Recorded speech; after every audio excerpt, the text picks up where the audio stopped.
The snow had been falling over Manhattan since dusk, soft and silent, wrapping the city in a cold, glittering stillness. Inside the Whitmore apartment on West 85th Street, the only lights came from the dim Christmas tree, its ornaments trembling each time Lauren paced the living room with one of the twins in her arms. Their fevers hadn't broken. Their little breaths were quick, uneven, frightening. But her husband, Cole, didn't answer her calls. Again. He had left hours earlier in his Mercedes, dressed in his tailored charcoal coat, saying he needed to meet investors. But Lauren knew that tone flat, impatient, already halfway out the door. She knew he wasn't going to a meeting. She had felt it in her bones for months. She had felt it every time he came home past midnight, smelling like expensive perfume that wasn't hers. At 11:47 p.m., her phone buzzed. A text.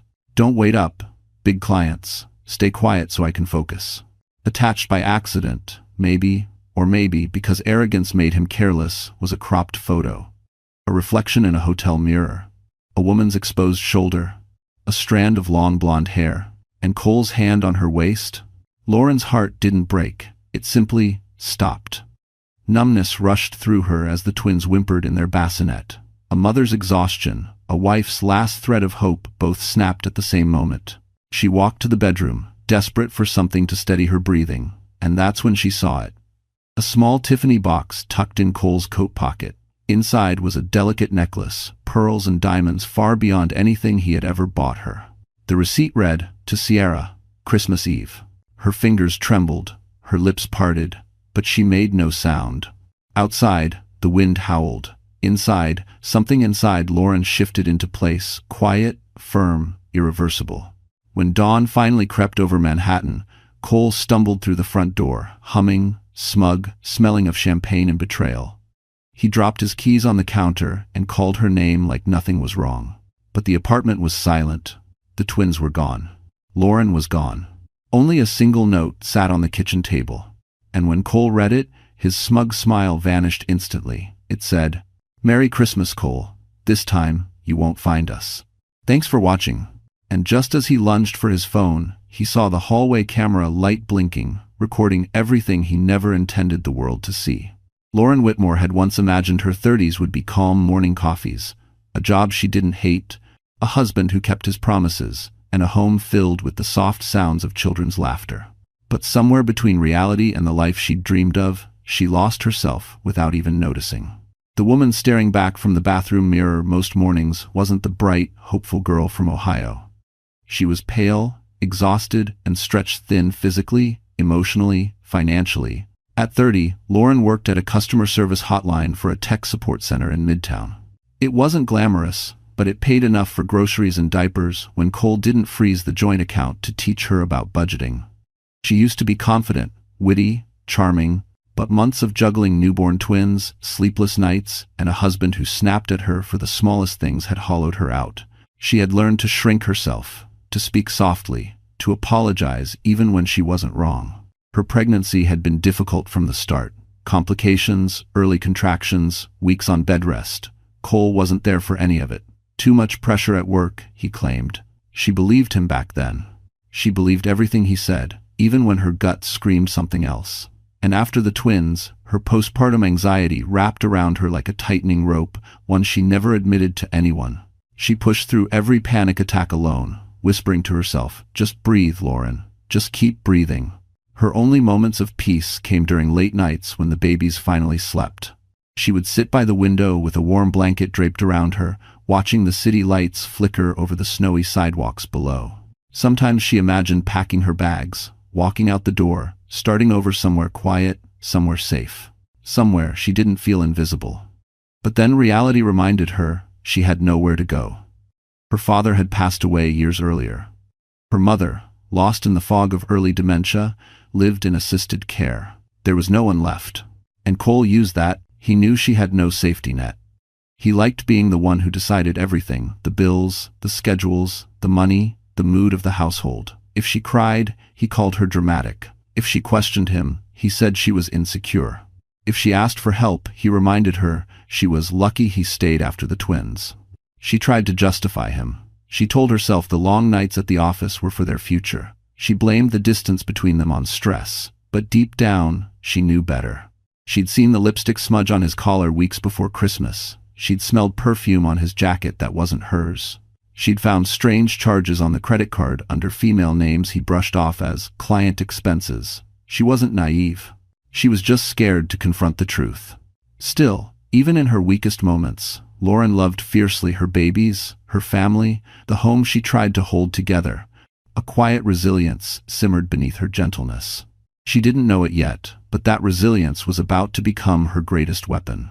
Because behind her tired eyes and trembling hands, a fire waited, one that only needed one more spark.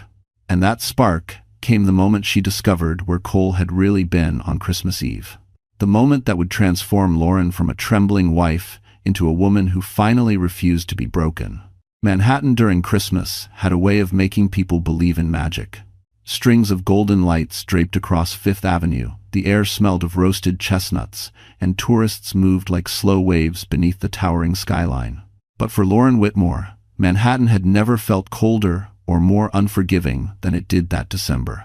Their apartment sat on West 85th Street, inside a well-maintained pre-war building with marble floors, quiet hallways, and a doorman who always smiled politely but never long enough to seem sincere. From the outside, it looked like the perfect home for a young family, warm lights behind tall windows, wreaths hanging on doors, the faint echo of jazz playing from some neighbor's stereo. Inside, however, it felt more like a museum of a life she never truly belonged to. The living room was modern, sleek, curated entirely by Cole to impress coworkers during the occasional wine and networking nights he insisted on hosting. A gray sectional, untouched throw pillows, a glass coffee table that was too sharp for babies, and a giant flat screen mounted above a faux fireplace that only glowed when Cole wanted ambience. It wasn't a home, it was a showroom. Lauren's touches, soft blankets, baby toys, framed photos were kept to a minimum because Cole said it made the place look cluttered. Even the Christmas decorations were chosen to match his preferred palette: silver, navy, and white. Cold colors. Sterile. Pretty, but empty. The tree itself was beautiful, towering almost to the ceiling, but Lauren felt like an outsider standing next to it. Yet Manhattan wasn't just the apartment. The city itself was a character in her life, both comforting and cruel. She'd sit at the window most nights, watching taxis glide past the snow-covered sidewalks, imagining all the people heading somewhere warm, somewhere safe. Sometimes she longed to be one of them, someone whose life wasn't measured in unanswered calls and silent dinners. Nearby stood the buildings that defined Cole's world. Stonebridge Capital headquarters on Park Avenue, with glass walls that reflected the city lights like armor. Cole walked those hallways like he owned them, his Montblanc pen clipped to his suit pocket, his ambition echoing off every polished surface. Just a few blocks away, the Lancaster Suites Hotel rose above the skyline, a symbol of luxury, warmth, and power. Christmas wreaths hung on its revolving doors, and the lobby smelled faintly of cedar and cinnamon. Lauren had only been inside twice when she helped coordinate an event years ago, but she remembered the feeling, like stepping into a different universe, one where people weren't invisible. Ironically, that hotel would soon become the place she escaped to. The harsh winter had also turned Manhattan's streets into icy pathways. Snow coated the curbs, slush soaked through boots, and cold wind whipped past her face each time she stepped outside. With newborn twins, the city became even more treacherous. Every errand was a battle. Every doctor's appointment felt like a trek through a frozen maze. Yet, something about Manhattan kept her breathing. Maybe it was the quiet hum at night, maybe the glow of street lamps against snow, or maybe the knowledge that millions of people around her were fighting their own battles too. But what Lauren didn't know, what she couldn't yet imagine, was that this very city, so vast and indifferent, was about to witness the night she disappeared with her twins.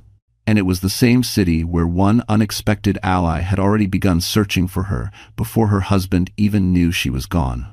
Cole Whitmore had always been the kind of man who could walk into any room and make people turn. Not because he was kind, or charismatic, or admirable, but because he carried himself with a sharp, calculating confidence that demanded attention. At 34, Cole was the golden boy of Stonebridge Capital. Tall, well-groomed, impeccably dressed, he looked like he belonged on the cover of a financial magazine, hands clasped, chin raised, eyes cold. To outsiders, he was impressive. To those who worked under him, he was terrifying. Cole had grown up craving power. Born in a small Pennsylvania town, he had watched his father work 3 jobs while his mother juggled bills and excuses. Cole vowed he would never be that kind of man. But instead of becoming hardworking and honorable, he twisted that vow into something darker. The hunger to dominate, to control, to never be vulnerable again. And he carried that hunger into every part of his life, including his marriage. Cole liked Lauren quiet. He liked her dependent. He liked the way she apologized, even when she hadn't done anything wrong. To him, that was stability, not love. A wife who didn't question him, didn't challenge him, didn't interrupt his climb to power. But the truth was, Cole had grown bored of that version of stability long ago. When Sierra Hale joined Stonebridge, young, ambitious, intoxicatingly confident, Cole felt something he hadn't felt in years. Ego. She fed it constantly. Compliments. Laughter. Late-night drinks. "You deserve someone who matches your level," she whispered once during an after-hours meeting, her hand brushing his. It didn't take long for Cole to take the bait. In Sierra, he saw what he wanted the world to believe about him. Desirable, successful, irresistible. He showered her with expensive gifts, hidden credit card charges, quick wire transfers, and that Tiffany necklace he bought on Christmas Eve. He justified everything by telling himself he was owed. This after the stress of work and fatherhood. Who would blame him? Certainly not Sierra, who played her role perfectly. But what Cole didn't know, what he couldn't imagine, was that Sierra wasn't with him out of love. She had her own reasons, her own agenda, and her own secrets. She had been recording their conversations. She had kept every message, every gift receipt, every slip of arrogance he spilled after too many whiskeys. She wasn't loyal. She was collecting leverage. Still, Cole walked through his life as if he was invincible. In the office, he barked orders with that clipped, condescending tone that made junior staff shrink. He slammed doors during conference calls, snapped at interns for minor errors, and pretended not to see the fear he created. And yet, whenever executives were near, he transformed into a smooth-talking professional with the charm of a politician on camera. At home, he dismissed Lauren's exhaustion as drama, her concerns as nagging, her emotions as hormones. He told himself he was a good provider. He had no idea he was already losing everything. The night he left Lauren and the twins alone on Christmas Eve, he didn't feel guilt. He felt freedom slipping into a black Mercedes, heading toward the Plaza Hotel with Sierra on his arm. But Cole's downfall had already begun. Because every cruel word, every lie, every betrayal was building a trail he'd soon have to answer for. And when he returned home that morning, calling Lauren's name with annoyance rather than affection, he had no idea what awaited him. He had no idea his entire world had already vanished, just like his wife and twins. The sun was barely rising when Cole stormed through the apartment, his shoes echoing sharply against the hardwood floors. "Lauren," he barked, irritation tightening his jaw. "You're being ridiculous. Where are the kids?" His voice carried a mix of annoyance and entitlement, never fear, never concern. But the silence that greeted him was thick, absolute, unnatural. He searched every room. The nursery, the bathroom, the living room, even the tiny laundry closet. Nothing. The twins' blankets were gone, their diaper bag, Lauren's coat, her phone charger. Only her wedding ring, placed carefully on the counter, hinted that she'd made a decision, not a mistake. But Cole's panic didn't truly strike until he stepped into the building lobby. The doorman looked up from his desk. "Morning, Mr. Whitmore. Your wife left around 4. She had 2 infants with her." Cole stiffened. "She left? With both babies? At 4 in the morning?" She looked shaken, the doorman continued gently, but determined. "She refused help." Cole clenched his jaw. A small crowd of tenants waiting for holiday deliveries glanced over, sensing tension. He hated that being watched, judged, whispered about. He forced a smile. "My wife's a little dramatic. I'm sure she's visiting a friend." But his voice cracked on the last word. A woman from the mailroom whispered to another, "Is he talking about that sweet girl with the twins?" "I heard him yelling at her last week," another muttered. Cole's chest tightened. Gossip, his greatest enemy. He strode toward the elevator, ready to escape the stairs, when a security guard called after him. "Sir, there's something you should see." On the surveillance screen, time-stamped 4:06 a.m., Lauren appeared in the hallway. She looked pale, exhausted, but fiercely focused. She held both babies close, diaper bag over her shoulder. She paused in front of the camera, not accidentally. She looked straight into the lens, eyes clear, jaw set, as if leaving a message only he would understand. Then she walked away. Cole's throat went dry. That look, it wasn't fear, it was finality. The guard glanced at him with sympathy that felt like an insult. "Sir, do you want us to alert the police?" Cole shook his head sharply. "No, absolutely not. If police got involved, people would ask questions. Questions about his whereabouts, questions about Sierra, questions he couldn't afford." Instead, he marched outside into the biting winter air and pulled out his phone. He called Lauren. Straight to voicemail. He called her again. Voicemail. He texted, "Come home. Stop being ridiculous." Then, "Where are you?" Then, colder, "You're making a mistake." And finally, desperate but still arrogant, "You can't do this." No response. He turned around and realized half the lobby was watching him through the windows, whispering, judging. The perfect family man unraveling at sunrise. Finally, he looked up at the doorman. Did she get into a cab? Did she meet someone? The doorman hesitated. There was a car, black SUV. It pulled up right as she stepped outside. Was it? Cole's heart slammed against his ribs. Did she get in? Yes. And the driver seemed to know her. Cole's face drained completely. Because there was only one person he could think of who drove a black SUV at dawn. And that person was the last man Cole ever wanted near his wife. The moment the elevator doors closed behind her at 4 a.m., Lauren felt her body finally collapse under the weight of everything she had held together for months. Her arms shook as she clutched the twins, their tiny breaths warm against her chest. The lobby blurred. Her vision swam, but she didn't stop moving. She couldn't.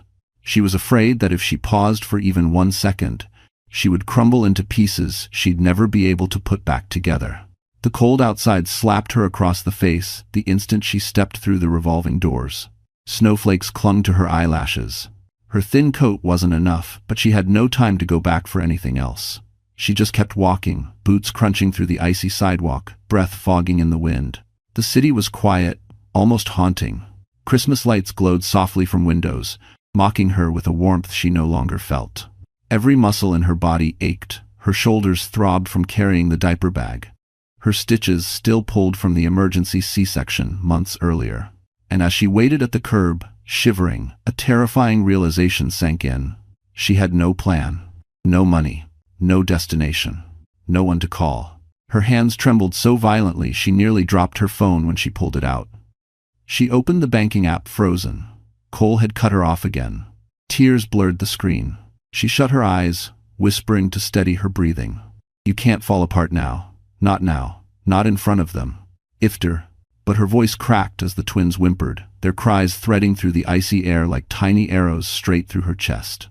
She pulled them closer, rocking gently even as her own breath grew ragged. That's when the panic hit. Her chest tightened, squeezing her lungs like a fist. Her vision dimmed at the edges. Her hands went cold, then numb. She couldn't swallow. Couldn't breathe. The world tilted dangerously. She gripped the stroller handle to stay upright. "Not now," she gasped. "Please, not now." A car passed. Someone glanced her way but didn't stop. Mother with newborns in the snow? Not their problem. It never was. Lauren sank onto a frozen bench, heart pounding so loudly it drowned out the city noise. She felt like she was sinking underwater, struggling for air that wouldn't come. Tears streamed down her face, hot and silent, disappearing into the collar of her coat. For a moment, just one, she wondered if Cole had been right. If she really was weak. Dramatic. A burden. Maybe she couldn't survive on her own. Maybe she should have stayed. Endured. Pretended. Then one of the twins let out a small, sharp cry, a sound drenched in need and innocence. And Lauren felt something inside her snap back into place. Not strength. Not yet, but something close to instinct, survival, motherhood in its rawest form. She stood, legs shaking, and forced herself forward, one breath at a time. But before she could take 10 steps, headlights cut through the falling snow. A black SUV approached slowly, stopping in front of her. The window rolled down, and a deep, calm voice she recognized from years ago spoke softly through the cold air. "Lauren, get in. You and the babies need warmth." Her breath caught. Her heartbeat stalled. Because the man inside wasn't a stranger. It was Evan Lancaster, and his appearance on that street would change everything Lauren thought she knew about her future. Lauren hesitated before stepping into the SUV. Snowflakes clung to her lashes, her breath trembling as she held the twins close. Evan Lancaster leaned over from the driver's seat, his expression calm but urgent. He wasn't smiling, he never smiled when something was wrong, but his eyes held a steadiness that pulled her back from the edge of panic. "Come on," he murmured. "They're freezing." She slid into the warm car, the heat wrapping around her like a blanket she didn't know she needed. Evan reached back, adjusting the rear heater vents toward the twins' faces with careful precision. He moved with the ease of someone who thought before he acted, something Lauren wasn't used to. Finally, he looked at her. "You shouldn't be out here alone."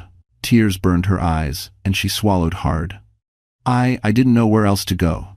"I can't. You don't need to explain yet," he said softly, "but you do need rest." For a moment, silence stretched between them, thick with unspoken history. She had met Evan 3 years earlier, long before the twins, when she helped coordinate a charity gala for Lancaster Suites.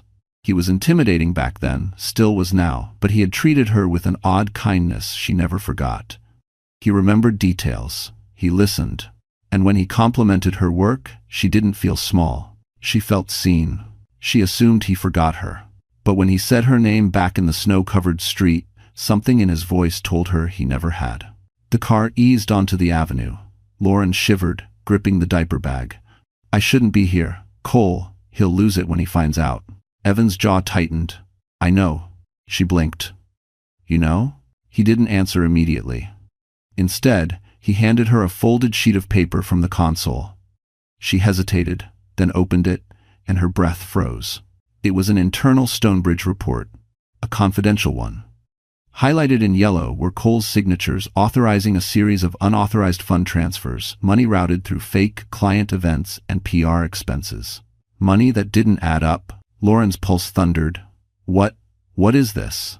"Evidence," Evan said calmly, "of fraud, and he's been under quiet investigation for months." Her throat tightened. "Fraud? Cole?" Evan nodded. "Your husband is in deeper trouble than you know. The company has been building a case, but last week, things escalated. And yesterday," he hesitated. "Yesterday what?" Her voice barely a whisper. "Yesterday, someone leaked documents tying Cole to a major financial breach, enough to bury him. We just don't know who." Lauren stared at the paper, cold rippling through her despite the car's warmth. "Why are you showing this to me?" "Because," Evan said, meeting her eyes steadily, "you're the one person who can protect your children from the fallout. Cole will spin this. He'll manipulate, threaten, pretend none of it is real. And if things get worse, he might try to take the twins to protect himself." Her breath caught. "Take the twins?" Evan nodded once. "A man like him will do anything to control the narrative, even if it means hurting you." "But he know." Lauren felt the world tilt again, but this time not from panic. From anger. Cold, sharp anger that replaced the fear. She clenched the report in her trembling hands. "Evan, why are you helping me?" His expression softened in a way she had never seen. "Because someone should have helped you a long time ago." Her breath hitched warmth, spreading through her chest, unexpected and terrifying. But before she could speak, Evan's phone buzzed on the console. He glanced at the screen, then exhaled sharply. "Lauren, you need to hear this. It's from Cole. And he just reported you and the twins missing under suspicious circumstances." Lauren didn't remember the exact moment her body started shaking. Maybe it was the cold.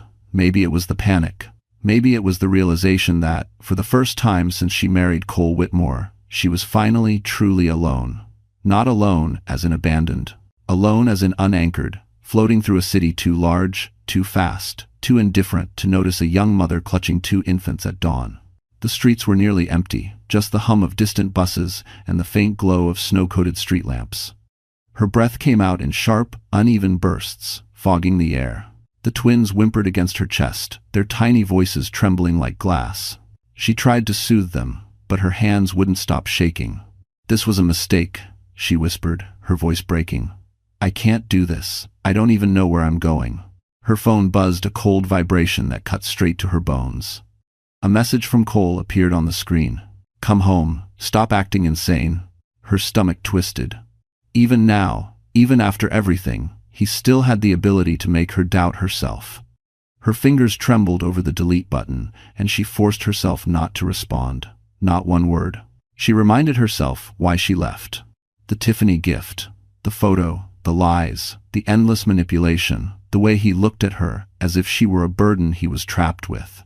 She stepped off the curb, but dizziness washed over her so violently she had to grab a street sign for balance. Her heart began to pound so fast she thought it might burst. Her hands went numb, her knees buckled, and she sank into the snowy sidewalk, hugging the twins tight so they wouldn't fall with her. Her breaths came in quick, shallow pulls. No, no, please, she gasped. Not now. Please, not now. A panic attack. A brutal one. The kind she used to hide from Cole by locking herself in the bathroom and claiming she was taking a long shower. The kind he called dramatics. The world tilted, headlights blurred, her ears rang. She hunched over the stroller, willing herself not to pass out. She couldn't, not with the babies exposed to the cold, not out here, where anything could happen. A stranger walked past, glanced at her, then kept going. Another stopped a few feet away, hesitated, then hurried off. Nobody wanted to involve themselves with a crying mother in the snow. The loneliness hit harder than the cold. Her tears mingled with melting snow. Her voice cracked as she whispered to her babies, I'm trying. I'm really trying. And then, through her blurred vision, she saw something. No, someone approaching, slowly. A pair of dark boots. A long coat dusted with snow. A familiar silhouette, framed by the streetlight behind him. Lauren? She froze. The voice was deep, steady, unexpected. She knew that voice. She looked up, breath catching painfully in her throat. Her pulse stumbled. Standing before her, worry etched across his face, was a man she never thought she'd see again. Especially not tonight, especially not like this. Evan Lancaster. And the way his eyes softened when he saw the twins in her arms told her this encounter wasn't a coincidence. But before she could speak, Evan said something that made her heart drop and her world shift in an entirely new direction. Lauren stared at Evan as if he were a ghost materializing from the snow.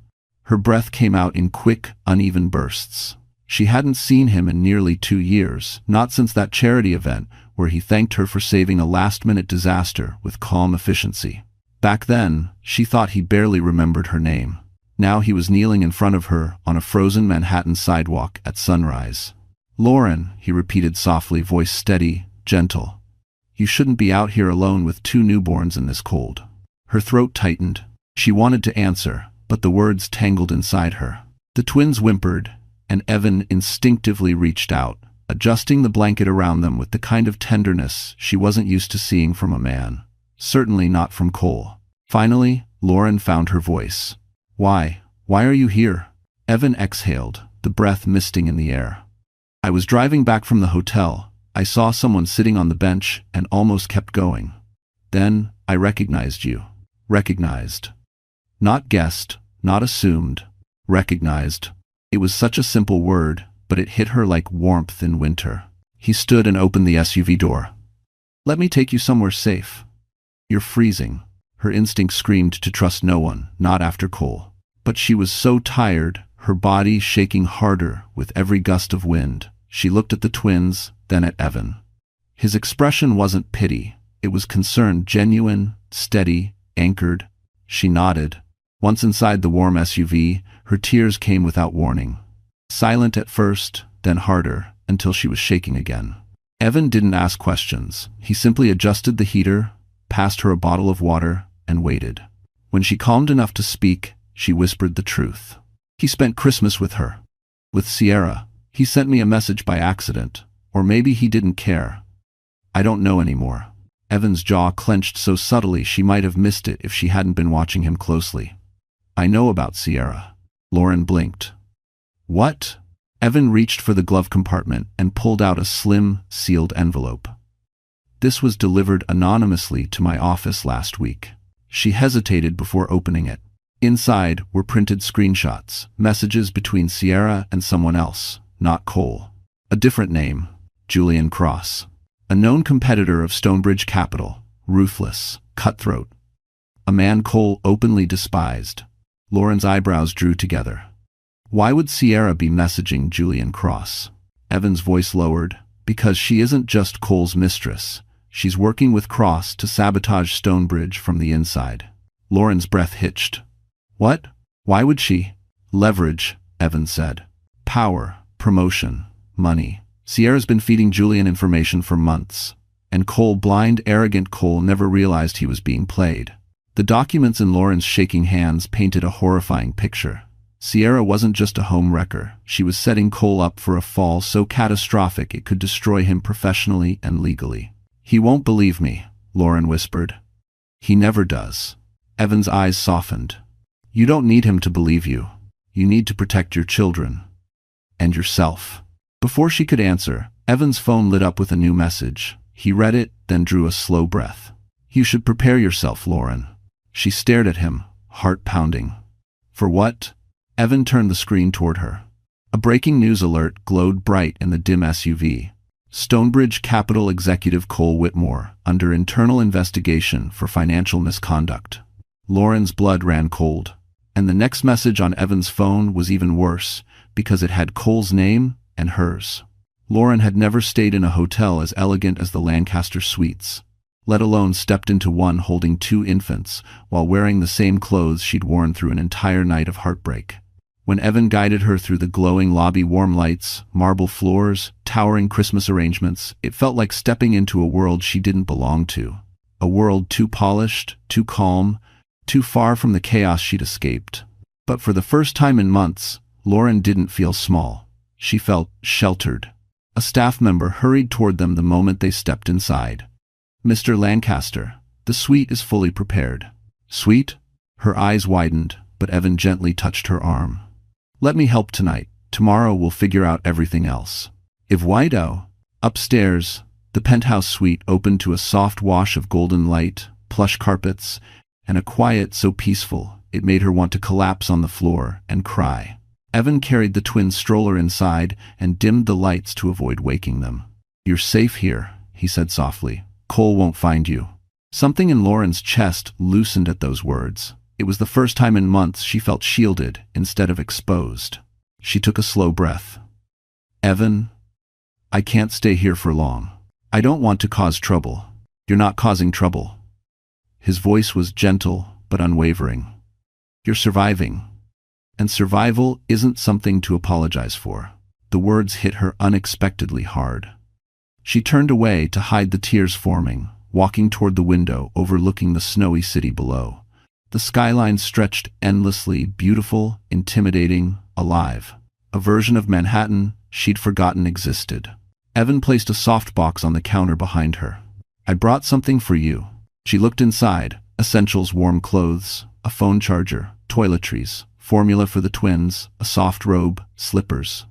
Things she hadn't even realized she needed until she saw them. I didn't know your sizes, he said awkwardly. The staff helped. For the first time that night, Lauren felt a small, fragile smile tug at her lips. She showered, really showered for the first time in days. Hot water washed over her skin, melting away layers of fear and exhaustion. She changed into the warm robe, brushed out her damp hair, and stared at her reflection in the mirror. She didn't recognize the woman there. But she wasn't the broken version of herself either. This woman had survived the cold, survived betrayal, survived leaving. She wasn't strong yet, but she was no longer falling apart. When she stepped back into the living room, Evan looked up from the twins' bassinets. His eyes softened, not with pity, but with something steadier. Respect, recognition, quiet admiration she wasn't sure she deserved. You look.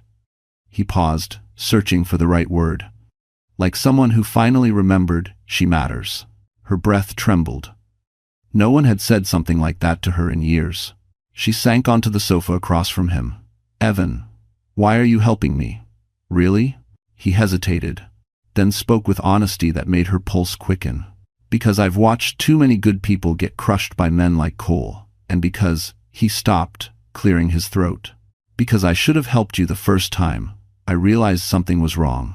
Her brows knit. What do you mean? The first time? Evan didn't answer. Instead, he reached into his jacket and placed a sealed envelope on the table between them. There's something I need to tell you. Something I should have said years ago. Lauren stared at the envelope, her heart pounding so loudly she swore he could hear it. And when she finally reached for it, Evan whispered the one sentence that would turn her entire world upside down. The morning of the Stonebridge Winter Gala was cold enough to freeze the Hudson, but inside the Lancaster Suites penthouse, Lauren's resolve burned with a clarity she had never known before. She wasn't the terrified woman who'd run through the snow clutching 2 infants.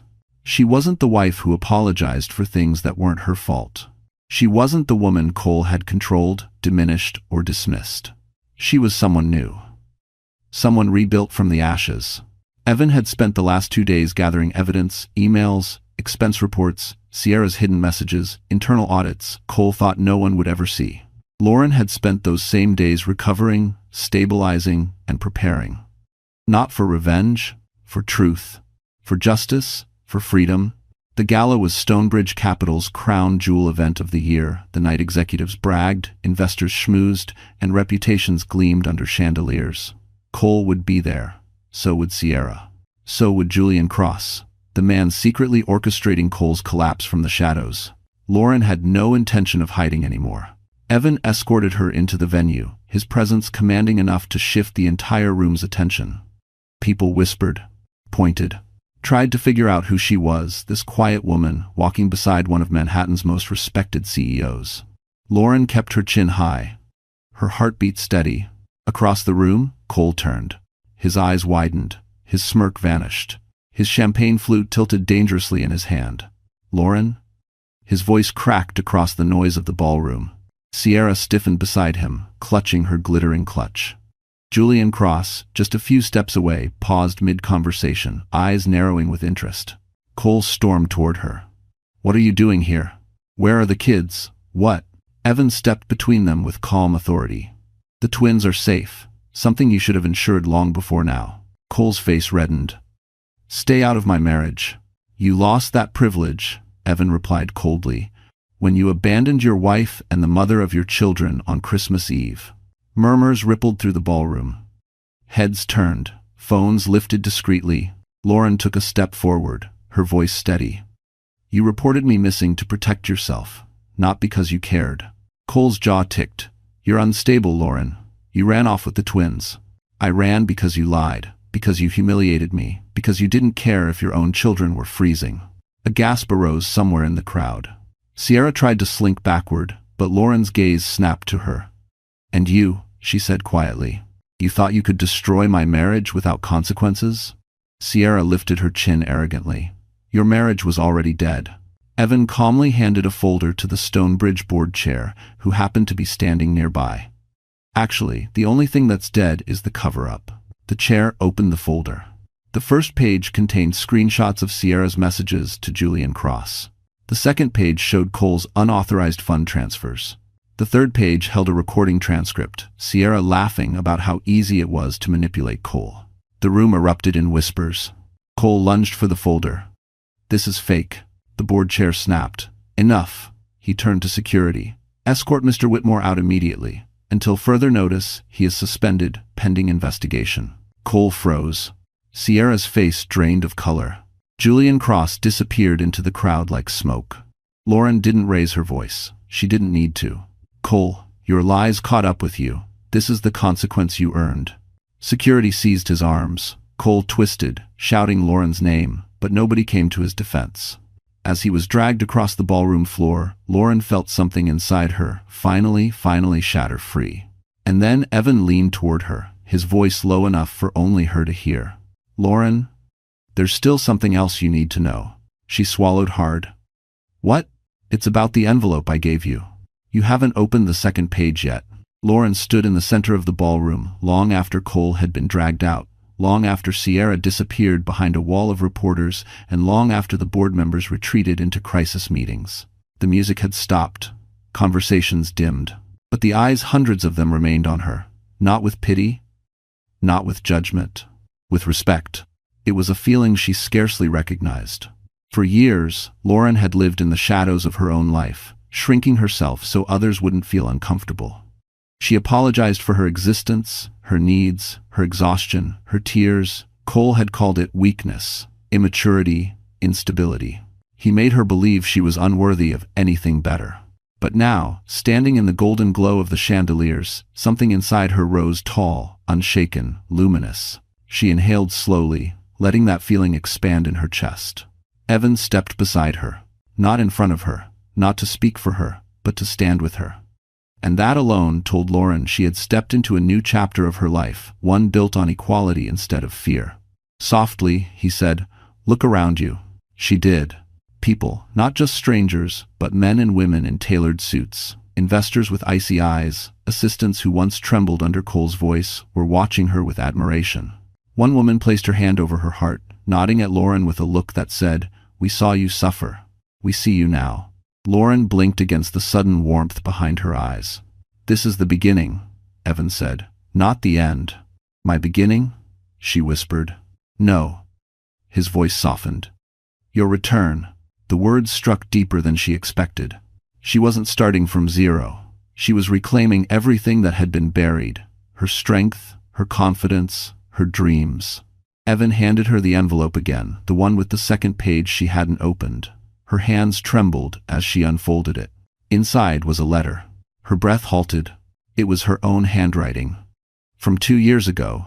A thank you note she had written to Evan after the charity gala she coordinated. She didn't even remember sending it.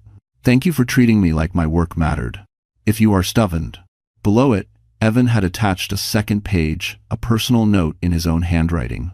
"Your work didn't matter because of the event. It mattered because you did it with heart. If you ever need help, real help, find me. I will always show up." Lauren's breath caught in her throat. "You kept this?" she whispered. Evan nodded once. "You were the first person who ever made me stand still.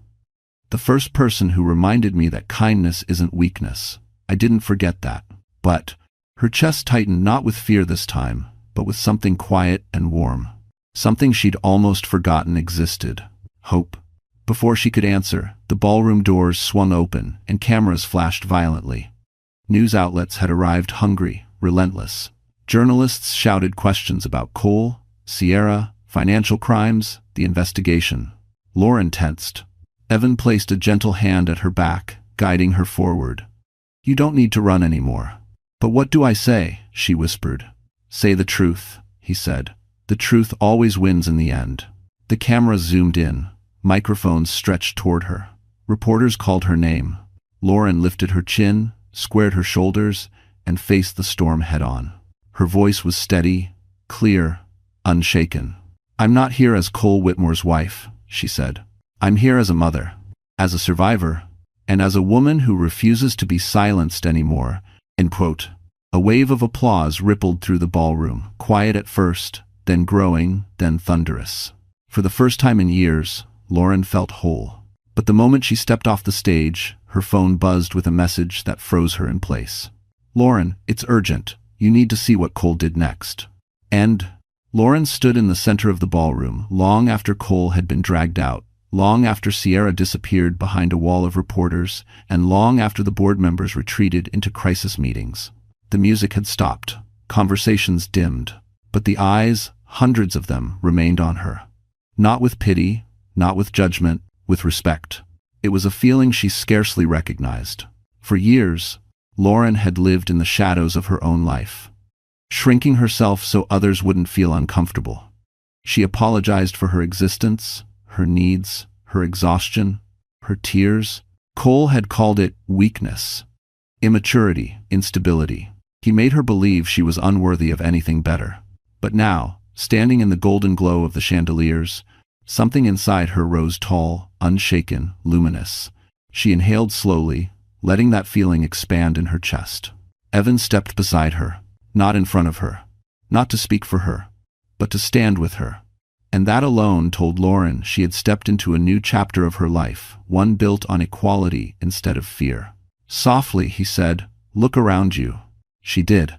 People, not just strangers, but men and women in tailored suits, investors with icy eyes, Assistants who once trembled under Cole's voice were watching her with admiration. One woman placed her hand over her heart, nodding at Lauren with a look that said, "We saw you suffer. We see you now." Lauren blinked against the sudden warmth behind her eyes. "This is the beginning," Evan said, "not the end." "My beginning?" she whispered. "No." His voice softened. "Your return." The words struck deeper than she expected. She wasn't starting from zero. She was reclaiming everything that had been buried, her strength, her confidence, her dreams. Evan handed her the envelope again, the one with the second page she hadn't opened. Her hands trembled as she unfolded it. Inside was a letter. Her breath halted. It was her own handwriting. From 2 years ago. A thank you note she had written to Evan after the charity gala she coordinated. She didn't even remember sending it. "Thank you for treating me like my work mattered. Everyone." Below it, Evan had attached a second page, a personal note in his own handwriting. "Your work didn't matter because of the event. It mattered because you did it with heart. If you ever need help, real help, find me. I will always show up." Lauren's breath caught in her throat. "You kept this?" she whispered. Evan nodded once. "You were the first person who ever made me stand still. The first person who reminded me that kindness isn't weakness. I didn't forget that. If it dollars rind." Her chest tightened, not with fear this time, but with something quiet and warm. Something she'd almost forgotten existed. Hope. Before she could answer, the ballroom doors swung open and cameras flashed violently. News outlets had arrived hungry, relentless. Journalists shouted questions about Cole, Sierra, financial crimes, the investigation. Lauren tensed. Evan placed a gentle hand at her back, guiding her forward. "You don't need to run anymore." "But what do I say?" she whispered. "Say the truth," he said. "The truth always wins in the end." The cameras zoomed in. Microphones stretched toward her. Reporters called her name. Lauren lifted her chin, squared her shoulders, and faced the storm head-on. Her voice was steady, clear, unshaken. "I'm not here as Cole Whitmore's wife," she said. "I'm here as a mother, as a survivor, and as a woman who refuses to be silenced anymore." 25 nurses. A wave of applause rippled through the ballroom, quiet at first, then growing, then thunderous. For the first time in years, Lauren felt whole. But the moment she stepped off the stage, her phone buzzed with a message that froze her in place. "Lauren, it's urgent. You need to see what Cole did next." Lauren stepped into the quiet hallway of the gala venue, her phone still buzzing in her hand. She swallowed hard before answering, her heart pounding against her ribs with a pressure she hadn't felt since the night she left home. "Lauren, it's Officer Raymond," the voice said, calm but urgent. "We need to speak with you immediately. It's regarding your husband." Her breath caught. "Cole? What happened?" "I can't discuss details over the phone." "Where are you right now?" Evan gently took the phone from her, speaking with the steadiness she didn't yet have. "This is Evan Lancaster. She's with me. We're still at the Stonebridge Gala." There was a short pause. "I know who you are, Mr. Lancaster. Please keep her safe. We're sending 2 officers to your location now." The call ended. Lauren's pulse quickened. "Safe? From what? What did Cole do?" Evan placed a reassuring hand on her shoulder. "Whatever it is, we'll face it together." But Lauren felt anything but calm. As they walked toward the lounge for privacy, the murmur of reporters echoed faintly behind them. Her phone buzzed again, this time a text notification. "Unknown number. You think you've won? You have no idea what's coming." Her blood ran cold. The message was too deliberate, too pointed to ignore. She handed the phone to Evan, who read it, jaw tightening. "Cole," he muttered. "He's unraveling." But before Evan could say more, the double glass doors swung open, and 2 uniformed officers entered the hallway. Officer Raymond, a tall man with tired eyes, stepped forward. "Mrs. Whitmore," he said gently, "we need to ask you some questions." Lauren forced herself to steady her voice. "Is this about the investigation? About what happened tonight?"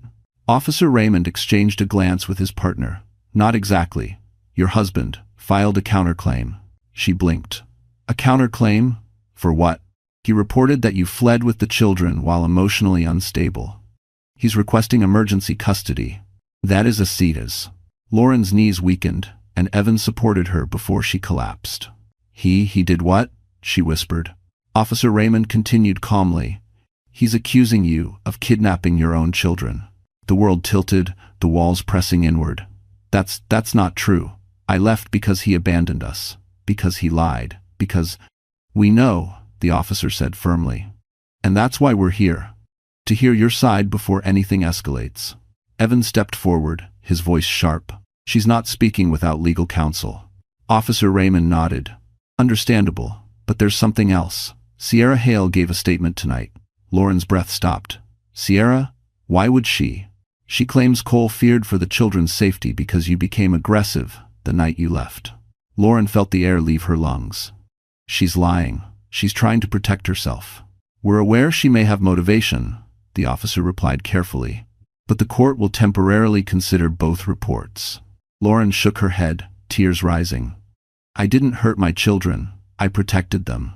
We believe you, Officer Raymond said, but Cole submitted additional evidence, something we need you to verify. He handed Lauren a printed photograph. Her hands trembled violently as she lifted it. It was an image of her holding the twins, crying on the icy street the night she left. From a distance, without context, her anguish looked like instability, desperation, even danger. And in the corner of the image was a timestamp. Cole had obtained this. Cole had used this. Cole had turned her pain into ammunition. Lauren's voice cracked. He really wants to take my babies from me. Evan's eyes darkened with a calm, controlled fury. He won't, I promise you. But before he could say more, Officer Raymond spoke again. There's something else you should know, Mrs. Whitmore. Lauren wiped her tears, bracing herself. Cole disappeared 30 minutes ago, and no one knows where he went. The officers escorted Lauren and Evan out of the gala through a private exit to avoid reporters. Snow drifted across the pavement, carried by a cold wind that made Lauren clutch her coat tighter around herself. The twins were safe upstairs in the Lancaster suite, but her heart still raced as if they were in danger right beside her. How could he vanish? Lauren whispered. He was just dragged out. Where would he go? Officer Raymond shook his head. We don't know. His phone was left in his car. Wallet too. That concerns us. Lauren's mind spun. Cole never went anywhere without his phone. Not even the bathroom.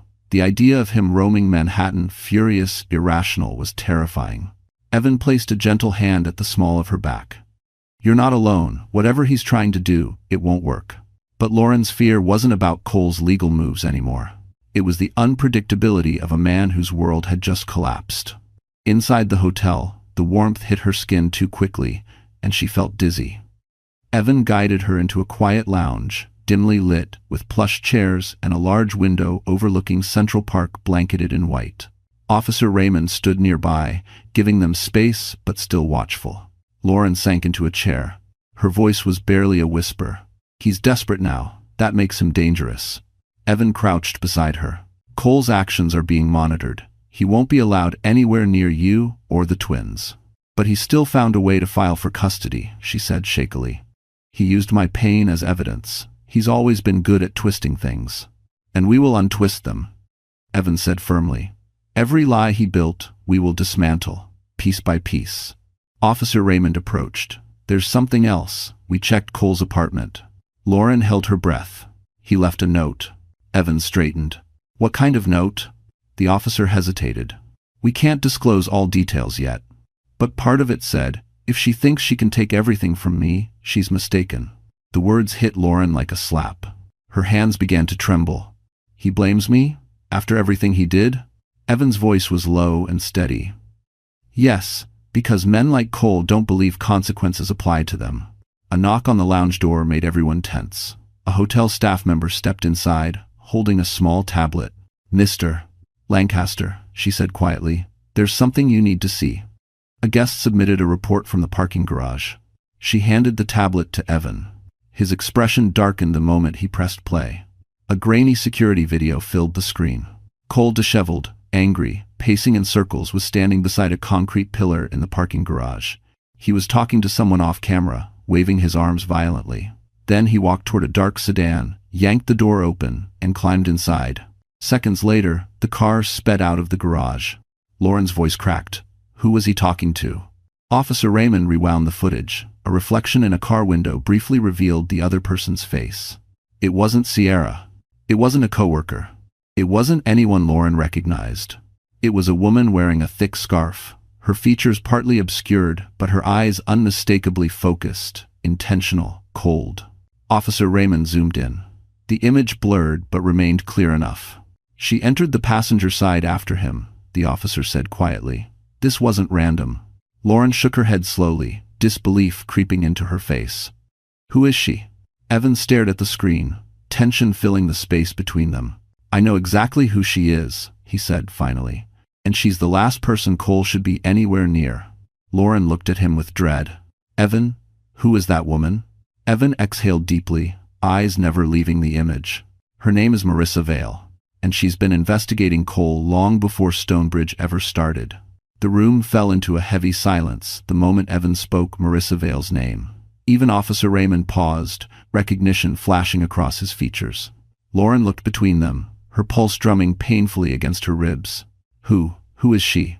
Lauren asked, barely finding her voice. Evan set the tablet down slowly. Marissa Vale is an independent financial investigator.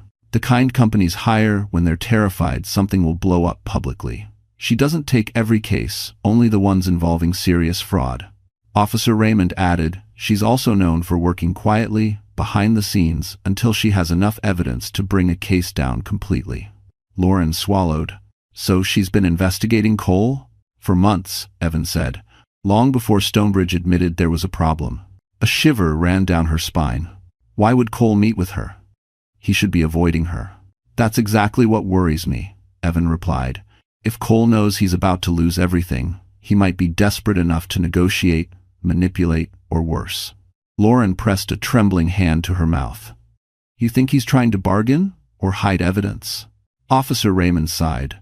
We don't know. But what we do know is that Marissa Vale rarely meets subjects of her investigations face to face, unless the situation has escalated beyond professional boundaries. Lauren looked back at the frozen frame of Marissa, sliding into the sedan beside Cole. Then why now? Before anyone could answer, the lounge doors opened, and a hotel staff member rushed in. Mr. Lancaster's security picked up something on the street cameras. Evan took the folder she handed him and flipped it open. Inside was a series of photos, time-stamped less than 15 minutes prior. They showed the dark sedan from the garage pulling over near a run-down industrial block on the edge of Manhattan. The neighborhood wasn't dangerous, but it was notoriously deserted at night, especially in winter. Lauren frowned. Why would they go there? Officer Raymond scanned the images. That area houses old storage units, closed offices, and a few abandoned warehouses. A chill crawled up Lauren's spine. That sounds like the last place someone should be meeting. It's the kind of place someone goes when they don't want to be seen, Evan said, or when they plan to do something they can't take back. Lauren felt a wave of nausea. You think Cole might hurt her? No, Officer Raymond said. Marissa Vale is too cautious for that. She wouldn't put herself at risk. But Cole? He might be grasping at any lifeline he can find. And if Retcher, or, Evan added quietly, she's there to warn him, the investigation is no longer in his favor. Lauren felt dizzy again. I need to know what's happening. I need to know what he's planning. Evan gently placed a hand on her shoulder. You will. But you don't go anywhere near Cole, not until we're sure it's safe. She nodded, though her chest felt tight. The twins. They're safe upstairs, Evan reassured. Protected. Watched. Lauren inhaled shakily, grounding herself. But then Officer Raymond's radio crackled. Unit 6. We found something. The sedan registered to Cole Whitmore just re-entered Manhattan. Unknown direction. Officer Raymond's eyes snapped up. They're back. Lauren's breath stilled. Where is he going now? Before he could answer, the radio crackled again urgently this time. Unit 6, be advised. The sedan stopped near Lancaster Suites. The driver exited. It appears to be Marissa Vale. Evan straightened sharply, and she's headed toward the main entrance. Lauren's heart lurched violently. She's coming here? Officer Raymond moved toward the door.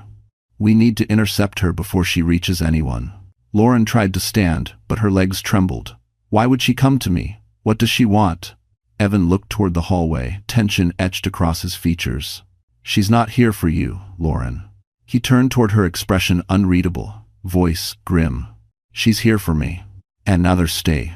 The elevator doors slid open with a soft chime, but the tension in the hallway felt sharp enough to split glass. Lauren stood halfway behind Evan as Officer Raymond and his partner moved into position. The corridor outside the lounge was lined with winter decor, garlands, twinkling lights, shimmering ornaments, but the warm glow did nothing to soften the icy dread tightening in Lauren's throat. Footsteps approached. Slow. Measured. Confident. A moment later, Marissa Vale stepped into view. She was nothing like Lauren expected. No cold, angry investigator. No tired accountant, drained by endless files. Instead, Marissa moved with an eerie calmness, shoulders back, chin level, wrapped in a charcoal coat dusted with snow. Her dark hair was pulled into a precise twist, and her sharp eyes flicked across the hallway with unsettling focus. When she saw Evan, she stopped. Her expression was unreadable. Almost gentle. "Mr. Lancaster," she said. "We need to talk." In 1-4, Officer Raymond stepped forward. "Miss Vale, this is an active police concern. You'll speak to us first." Marissa barely glanced at him. "I'm not here to discuss the investigation." Her eyes shifted, landing on Lauren. For a long, unsettling moment, Marissa simply studied her. Not with contempt, not with judgment, but with a strange, quiet intensity that made Lauren straighten instinctively. "You're her," Marissa murmured. "The woman he's trying so desperately to erase. Thanks for watching." Lauren swallowed hard. "Erase?" Marissa nodded. "Cole Whitmore has been hiding assets, shifting blame, and rewriting timelines for months. And every time your name appeared in the paperwork, he flagged it as irrelevant. You were never irrelevant. You were the warning sign he worked hardest to bury." Lauren felt the floor wobble beneath her. Evan stepped in front of her. "Why are you here? What do you want?" Marissa's gaze lifted to him, a flicker of something complicated, crossing her features. "To warn you." Evan's jaw tightened. "About what?" "Cole," she said simply. "He believes the world is turning against him. And when men like him feel cornered, they don't go quietly. They lash out at the last person who challenged their control." Lauren shivered. "Me." "No," Marissa said softly. "You were the first." Her eyes shifted back to Evan. "You're the one he blames. He told me himself in the car. He thinks you poisoned his wife. He thinks you're stealing his family and his career." Evan exhaled sharply. "That's ridiculous." "Perhaps," Marissa replied, "but Cole doesn't see reason. He sees threats, and you, Mr. Lancaster, are the biggest one." Officer Raymond stepped forward. "Where is he now? Where did you two go after the parking garage?" Marissa hesitated. Then, he panicked. He said he knew where he needed to go. He refused to let me follow. I got out of the car before he drove off again. Lauren felt her heartbeat thunder. Where did he go?" Marissa finally looked at her, really looked at her. "To someone he believes he can still control." Officer Raymond stiffened. "Do you mean the children?" "No," Marissa said quickly. "He doesn't know where the twins are. He never asked." That stung deeper than Lauren expected. Marissa continued, her voice lowering. "He went to confront the only other person he hates as much as he fears losing." Everyone fell silent. Lauren's pulse hammered. Evan's expression hardened. "Who?" he demanded quietly. Marissa inhaled deeply. "Cole went to find Sierra Hale." Sierra Hale lived in a sleek apartment on the edge of Tribeca, floor-to-ceiling windows, minimalist decor, and a level of luxury that someone in her position should never have afforded. Julian Cross had paid for most of it. Cole had paid for the rest. And now, the woman who had manipulated them both paced her living room, clutching her phone with trembling fingers. She had seen the news. She had watched the footage. Cole suspended. The gala scandal exploding online. Lauren standing tall while the world applauded her courage. Sierra knew immediately. The empire she built from secrets and seduction was collapsing. She tried calling Julian, no answer. She considered fleeing too late. She poured herself a drink, her hands were shaking too hard. A sudden pounding at her door made her drop the glass, shards scattering across the hardwood floor. "No, no, no," she whispered, backing away. The pounding grew louder. "Sierra," Cole's voice thundered from the hallway, wild and unhinged. "Open the door." Her panic spiked. "Cole, go home. You're not thinking clearly." "Open it," he growled, "before I break it down." She hesitated 1 second too long. The door burst open, slamming against the wall with a force that made her gasp. Cole stood there, eyes bloodshot, hair disheveled, suit rumpled as if he'd clawed at it in the car. He wasn't just angry, he was unraveling. "What did you do?" he demanded, stepping inside. Sierra stumbled backward. "Cole, you need to calm down." "No," he roared. "You ruined everything. You handed things to the board, didn't you? You sabotaged me." "Wed." "I didn't sabotage you," she snapped, fear finally cracking into anger. "You sabotaged yourself. You were reckless. You thought you were untouchable." Cole grabbed her wrist. "You set me up." Sierra winced. "Cole, you're hurting me, let go." But he pulled her closer, eyes burning. "You think you can walk away now? After everything I gave you? After everything I risked?" She pushed him, voice breaking. "What you gave me? You used me for attention. For ego. You never cared about me." He froze. Something in his expression twisted. "What did you just say?" Sierra's chest rose and fell rapidly. "You treated me like a prop, like a distraction. I played along because Julian promised I'd be promoted after your downfall." Cole's grip loosened, then tightened again. "So it was you," he whispered. "You and Julian. You destroyed my job." Sierra shook her head desperately. "Cole, listen to me, there's still time to fix this.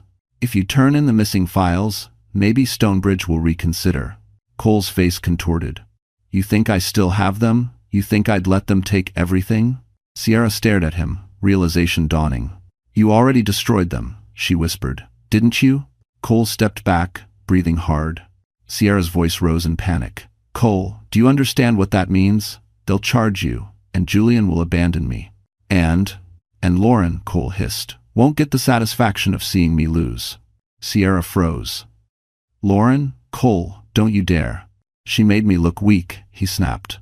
"She humiliated me." Sierra's eyes widened with fear. "Cole, think. You go near her, and you'll ruin your life completely." Cole's voice dropped to a chilling whisper. "I don't care." Sierra stepped in front of the door, blocking him. "No, I won't let you drag me down with you." Cole's expression hardened. "Get out of my way." Sierra trembled, but held her ground. Then her phone buzzed on the counter. She glanced at the screen, her face drained of all color. Cole scowled. "What is it?" Sierra slowly looked up, horror filling her eyes. "It's Lauren," she whispered. "She's coming here." When Lauren stepped out of the Lancaster Suites, the winter air struck her with a force that shocked her out of fear and into clarity. Evan had insisted she stay behind, but she couldn't, not when Sierra's address appeared on her phone moments earlier, accompanied by a single, cryptic message. "You need to hear the truth from me. Come alone." Lauren didn't know why Sierra reached out.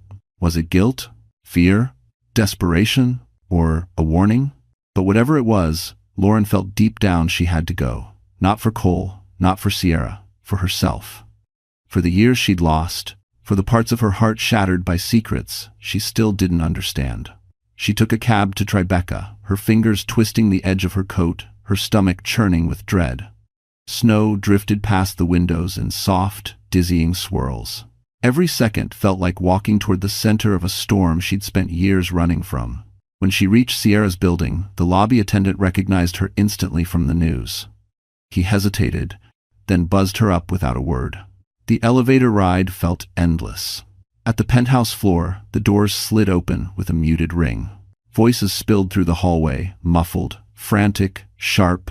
Lauren approached the door slowly. Her pulse hammered so hard she thought she might faint. She raised her hand and knocked once. Silence. Then the door flew open. Sierra stood there, eyes red, cheeks streaked with tears, skin pale with fear. Behind her, the apartment was in disarray. A glass shattered on the floor, chairs pushed aside as if someone had stumbled or struggled. "Lauren," Sierra breathed. "You came." Lauren swallowed. Her voice trembled despite her efforts. "Where is he?" Sierra stepped aside. "Inside." Lauren walked in cautiously. Cole stood near the window, hands braced on the glass, shoulders rising and falling with uneven breaths. Snow reflected off the skyline behind him, casting a cold glow across his face. He looked older, angrier, like a man unraveling thread by thread. When he turned, the intensity in his eyes made Lauren freeze. "Why are you here?" he demanded. Lauren steadied herself. I came because Sierra asked me to. His gaze snapped toward Sierra. You brought her into this? I didn't bring anyone. Sierra shot back. You're out of control, Cole. I'm out of control? He barked. You're the traitor. Lauren stepped forward, voice low but firm. Cole, stop. If you want to do. He looked at her with a twisted mixture of arrogance and desperation. You think you can walk back into my life with cameras and applause and pretend you're innocent? I don't need to pretend, Lauren said quietly. I survived you. His jaw tightened. A vein pulsed at his temple. You humiliated me. You ruined my career. You ruined it yourself. You turned everyone against me. You did that on your own. Cole's breath grew ragged. You think Evan Lancaster cares about you? You think he's your savior? He's using you, Lauren. Just like Sierra used me. Just like everyone uses everyone. Lauren shook her head slowly. No, Cole, not everyone. He stepped closer, too close.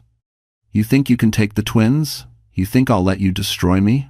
Lauren didn't step back. You destroyed yourself the moment you stopped caring about your family. Sierra spoke suddenly, voice cracking. Cole, tell her the truth. Dacian. Cole's head snapped toward her. Shut up. Tell her, Sierra shouted. Tell her what you told me in the car. Lauren felt her stomach drop. Cole, what did you say? He didn't answer. Sierra whispered, trembling. He said he didn't care if he lost everything, as long as you didn't win. Lauren felt the air leave her lungs. I loved you, she said softly. And you hated me for surviving you. Cole's face twisted. Lauren. A sharp knock jolted all three of them. Officer Raymond's voice boomed from the hallway. Open the door, now. Cole froze. Sierra gasped. Lauren turned slowly toward the entrance, dread climbing her spine. And when the door burst open, it wasn't the police who stepped inside, it was someone they never expected. When the door burst open, Lauren instinctively stepped back, bracing herself for Officer Raymond, or worse, more chaos. But the figure standing in the doorway wasn't a police officer, nor a threat. Instead, a tall woman with gentle eyes and snow tangled in her dark scarf stood facing them, her breath heavy from climbing the stairs. Emily? Sierra whispered, stunned. What are you doing here? Lauren's heartbeat stuttered. She recognized the name. Emily Calder, Sierra's older sister. The one Sierra had claimed hadn't spoken to her in years. The one who supposedly disapproved of everything Sierra did. But the woman in the doorway wasn't cold or distant. She looked determined. I came, Emily said, stepping inside without hesitation, because I'm done watching from the sidelines. Cole blinked, taken off guard. Who are you? Emily ignored him, turning instead toward Sierra, her sister looking suddenly very small under her gaze. You called me, Emily said softly. You told me everything. Sierra's chin quivered. I panicked. I didn't know who else to turn to. It's comment. You did the right thing, Emily replied, brushing a strand of hair behind Sierra's ear with surprising tenderness. Then her expression hardened, shifting into something fierce. But now, the truth needs to be said. All of it. She stepped forward, positioning herself between Sierra and Cole, her presence unexpectedly protective. Lauren watched, breath caught in her chest. Cole scoffed. This is ridiculous. Stay out of it. This is between us. Emily turned slowly, her eyes sharp as glass. No, Cole. This concerns every life you've harmed, including mine. Lauren frowned. Yours? Emily took a deep breath. Cole wasn't just cheating with Sierra. He was lying to her, too, manipulating her, using her vulnerabilities to make himself feel powerful. Sierra swallowed hard. Emily. But Emily continued. He made promises, false ones, so Sierra would help him cover up questionable transfers. He told her he'd protect her career if she backed him. He pushed her into Julian Cross's circle because he knew she needed the financial security. Lauren stared at Cole in disbelief. You used her to hide your own crimes? Cole's face reddened. You don't understand anything. Sierra knew exactly what she was doing. No, Emily cut in sharply, her voice cracking with anger. She didn't. She thought you cared. She thought you were her chance to escape the life she grew up in. Sierra's eyes filled with tears. Emily, stop. Lauren stepped forward. Sierra, is this true? Sierra's facade finally broke. She nodded slowly. I made terrible choices. I let greed get to me, but Cole, he knew my weaknesses. He made me believe we were building something. I didn't realize he was building a trap. Cole barked a humorless laugh. You're all pathetic. Emily turned to him, her voice trembling but strong. And you're done. At that moment, Officer Raymond reappeared behind Emily, breathless. We tracked Cole's sedan again, he said urgently. It's double parked downstairs. That means backup is on the way. Cole stiffened. You can't arrest me without proof. Raymond's eyes narrowed. We have more than enough now. Panic flickered in Cole's expression for the first time. But before anyone could react, he lunged not at the officers, not at Sierra, but at Lauren. Everything happened fast. Emily shoved Sierra aside. Raymond reached for his cuffs.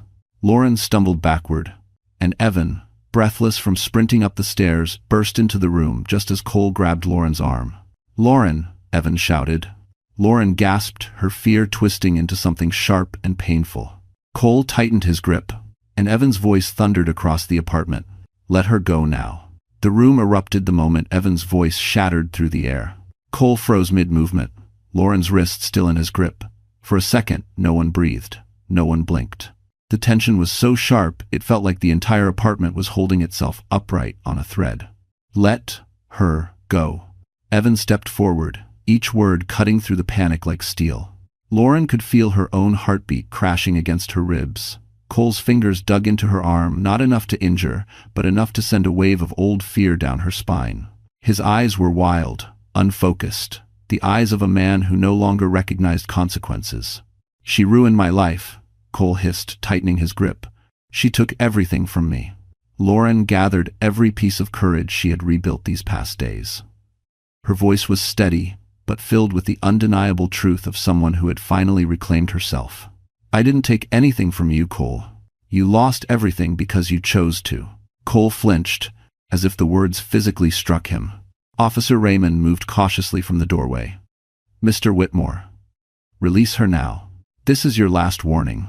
But Cole wasn't listening. His eyes stayed locked on Lauren, a storm of anger and desperation twisting inside him. You were supposed to stay, he muttered. Stay home. Stay quiet. Stay loyal. Lauren stared back, unbroken. I stayed for too long. Evan stepped closer. This ends now, Cole. The investigation, the lies, the threats. You don't get to control her anymore. Cole's eyes flicked toward Evan, full of hatred. You think you're better than me? No, Evan said quietly. I think Lauren deserved better than you. The words snapped something inside Cole. He lunged. Not at Evan. At Lauren. But Evan reacted first, pulling Lauren back, shielding her with his body. Officer Raymond surged forward, grabbing Cole's shoulders, but the man fought with the frantic strength of someone who saw his life slipping through his fingers. Stop resisting, the officer barked. Sierra screamed. Emily pulled her away. The apartment erupted into chaos, shouts, scuffling, the thud of bodies hitting furniture. Lauren's knees trembled, but Evan kept her upright. Are you okay? He asked, breathless. She nodded, though her heart was still racing uncontrollably. Cole twisted wildly under the officer's grip. You think this is over?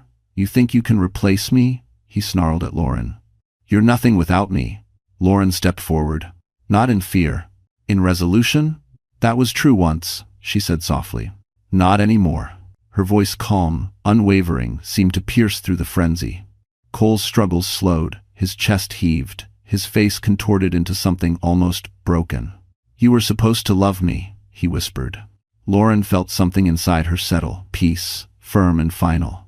I did, but love without respect becomes survival, and I refuse to spend the rest of my life surviving you. For the first time, Cole stopped fighting. He sagged against the officer's hold, his gaze flickering between Lauren and Evan as if searching for a version of the world that still existed. But it was gone. Everything he thought he controlled, everything he thought he owned, everything he thought he could bend, had slipped through his hands. Officer Raymond signaled to his partner, "Cuff him." The metallic click echoed like the closing of a chapter. Cole lowered his head, breath trembling. Lauren exhaled shakily, her entire body numb. Evan squeezed her shoulder gently. It's over. But before Lauren could respond, before she could process the relief or the exhaustion, Raymond's radio crackled sharply. Unit 3. Urgent update. The judge has issued an emergency ruling regarding custody of the children. Lauren's breath caught. The officer exchanged a look with Evan, then turned to her. Mrs. Whitmore, the court just made a decision that changes everything. I haven't so. For a moment, Lauren couldn't hear anything but the pounding of her own heart. The room around her blurred the officers, Sierra, Emily, even Evan's steady presence, all fading beneath the weight of Raymond's words. Mrs. Whitmore, the court has issued an emergency ruling regarding the children. Her breath caught painfully. What kind of ruling? Raymond pulled a folded document from his jacket, the paper marked with the court's seal. Given tonight's events, combined with the evidence gathered, including the footage of Mr. Whitmore's behavior, Cole jerked against the officers restraining him. Don't you dare! Raymond ignored him. The judge has granted you temporary sole custody of the twins. Lauren's knees nearly buckled. Evan caught her elbow, steadying her as relief rushed through her in a wave so overwhelming she had to close her eyes. Sole custody? She whispered. Yes, Raymond said gently. Full temporary rights. Mr. Whitmore is barred from contact until a formal hearing. Cole thrashed at the words. This is illegal. You can't take my kids, Lauren. Don't let them do this. They're mine. Lauren slowly opened her eyes. For the first time since the night she fled into the snow, her voice carried no fear, only certainty. They're not yours to control, she said softly. They never were. Cole stared at her, stunned by the quiet strength in her tone. He tried to speak, but the officers pulled him toward the door. As he was escorted out, Sierra let out a shaky breath. Emily wrapped an arm around her, whispering something Lauren couldn't hear. The chaos settled, replaced by a fragile stillness. Lauren looked at Officer Raymond. What happens now? We'll take him in for processing, he replied. Then the investigation continues. You, Miss Hale, and Miss Calder will likely be asked to submit additional statements. End quote. Sierra nodded silently, her gaze lowered. Lauren exhaled and turned toward the window, where the city lights glowed against the falling snow. The past weeks had felt like drowning. Now, for the first time, she could lift her head above the water. But her relief was cut short when Raymond spoke again. There's one more thing. Lauren turned to him carefully. What is it? Raymond hesitated. The judge wants you moved somewhere private until the hearing. Somewhere secure. This case, it's high profile now. Evan stepped forward at once. She'll stay at Lancaster Suites. The penthouse has already been secured. Raymond nodded. Good. But tomorrow morning, you'll need legal representation. Someone strong. Evan's voice softened. She already has that. Lauren met his eyes, and for a moment, the room faded away. The weight of everything, fear, survival, heartbreak, pressed into that single gaze. Then Sierra spoke, her voice trembling. Lauren, before you go, I need to tell you something. Lauren turned toward her. Sierra swallowed hard. You don't owe me forgiveness. Not ever. But I want you to know I'm not going to run. I'm going to testify. Everything Cole did, everything Julian involved me in. I'll make it right. Lauren studied her, the woman who helped tear her life apart, but was now trying to stitch together the truth. Then do what's right, Lauren said gently. For yourself. I do. Sierra nodded, tears slipping silently down her cheeks. Evan guided Lauren toward the door, his touch light but grounding. Let's get you home, he murmured. Home didn't sound like a place anymore. It sounded like safety, a future, a beginning. But as they reached the elevator, Raymond's radio crackled again. Update on Whitmore, a voice said. There's something wrong. He's not cooperating, and he's demanding one final request before we book him. Lauren's breath froze. What request? She whispered. Raymond listened, eyes sharpening. Then he turned to Lauren slowly. He wants to see you. He says it's about the twins, and he won't speak unless you're there. Lauren didn't want to go. Every instinct inside her screamed for her to stay with the twins, stay in the safety of the Lancaster Suites, stay far away from the man who had broken her piece by piece. But Officer Raymond insisted, and Evan, though clearly uneasy, told her gently, You don't have to face him alone. I'll be right beside you. So she went. The precinct was quiet when they arrived, the scent of stale coffee lingering in the air. Cole sat in a small interview room, cuffs on his wrists, his once perfect suit wrinkled, his hair disheveled. He looked nothing like the man who used to stride through boardrooms with arrogance dripping from every step. He looked defeated. When Lauren stepped inside, he lifted his head slowly. His eyes were bloodshot, But behind the chaos there was something she had never seen in him before. Exhaustion. Maybe regret, but not enough to undo what he'd done. "You came," he said hoarsely. Lauren stood tall, Evan behind her, like a quiet pillar of strength. "You said it was about the twins." Cole exhaled shakily. I needed to say something before they take me away." Avru 4. "You should talk to the officers," Lauren replied calmly. "Not me." "No," he insisted, voice cracking. "You. Always you." She didn't respond. Cole's gaze dropped to the table. "I ruined everything. I know that now. I tried to win, to look powerful, and I lost the only people who mattered." Lauren's throat tightened, but not from love. "From closure? I'm not asking for forgiveness," Cole whispered. "I just want you to know. The twins were never in danger. I would never hurt them. Everyone." Lauren's chest ached because she wished she could believe him, but she knew better. "You didn't protect them, either." Cole's eyes filled with something broken. "I loved you, Lauren." "No," she said gently.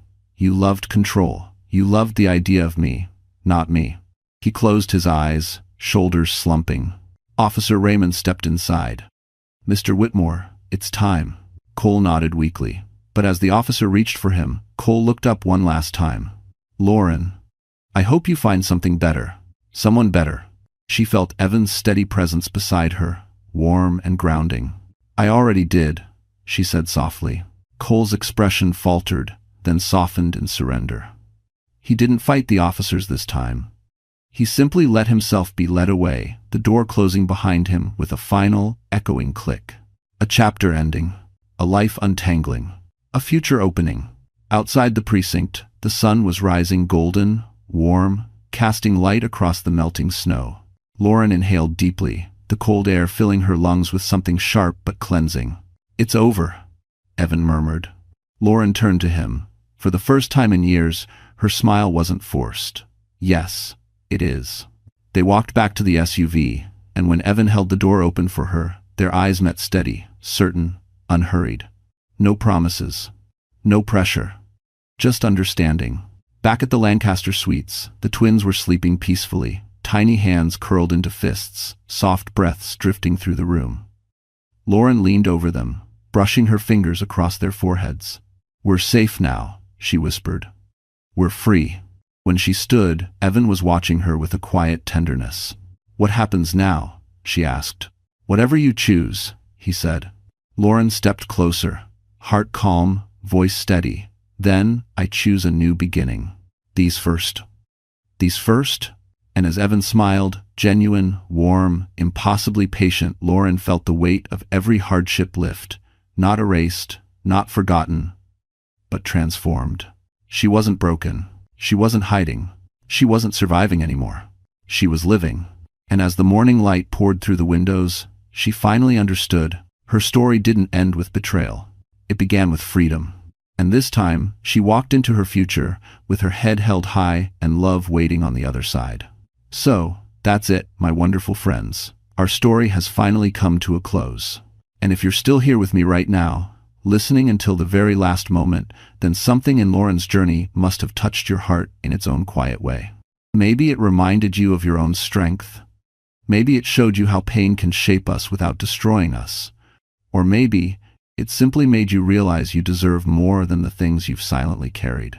The Stoics used to say, "The obstacle is the way," and Lauren's life is proof of that. What was meant to break her became the path that rebuilt her. Marcus Aurelius wrote, "You have power over your mind, not outside events." Realize this, and you will find strength. And that's the truth, isn't it? Sometimes the world doesn't apologize. Sometimes the people we trust hurt us deeply. But healing begins the moment we decide, "I will not stay where I was broken." And when you Cresto. If this story made you feel something, hope, courage, clarity, then don't keep it to yourself. Hit like, share it with someone who might need it tonight, and remember to subscribe so you never walk these emotional journeys alone. Because here, we heal together, and your story matters too.